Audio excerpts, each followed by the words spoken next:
"Thank you, Kenneth," he began. "I think you'll find that you can reverse the polarity of your invention to create sunshine," he said helpfully. He walked over to the board and smudged out one of the chemical symbols, scribbling 4HKQ97 in its place. "See? Bright, huh? Maybe we can work on it together." Kenneth Soup smiled weakly. There was not a cat in hell's chance. "I have several inventions on the go this year," announced Maximus. "I'm working on something that's like a web of information, but worldwide. I've code-named it the Interesting Net, or I might shorten it to the Internet," he thought aloud. "It will allow you to access information on anything in the world at any time, instantly."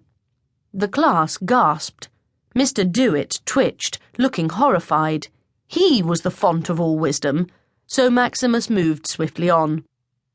"But this is my personal favourite." He left the room momentarily before wheeling in a squeaky trolley. A large metal box rested on the top. The box had a window in the front and a series of dials and knobs. The class waited patiently while Maximus plugged the box into the socket beside Mr. Dewitt's desk.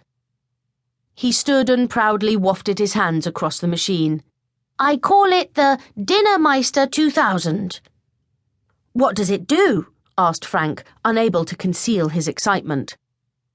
"Well," began Maximus, "if you press this button here, a door opens," he demonstrated, the front of the box opening up, "and you pop food inside." "Like a safe but for food," guessed Emily. "It's brilliant." Maximus smiled. He went to the blackboard and drew a diagram. "Normal cooking," he began, "starts on the outside and works inwards. So, for example, you put a cake in the oven and it warms up on the outside with the inside cooking last."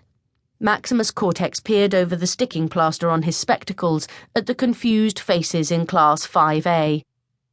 "And that's rather inefficient," he explained. "So I've been experimenting with smaller waves of energy that will cook food much faster, because it starts cooking on the inside." He'd drawn a round object with arrows coming out of it, like some sort of explosion. "I call them microwaves," beamed Maximus. "So that's a microwave oven," guessed Emily. "That's an excellent name for it, Emily," he said, scribbling the name on a pad. "Very catchy. Shall I show you how it works?" His classmates were nodding enthusiastically. "Has anyone got any food that needs cooking or warming up?" All eyes fell on Kenneth Soup. He was the only one who didn't have school dinners. Every day he brought a flask of cold soup. He seemed to prefer it cold, but surely there was no harm in warming it up. "Kenneth, please let Maximus have your flask," beckoned a curious Mr. Dewitt, not about to offer his egg and cress sandwiches. The lanky youth rummaged in his school bag before reluctantly handing over a flask. Maximus unscrewed the lid and poured the grey liquid into a dish. He gagged at the smell, but politely carried on.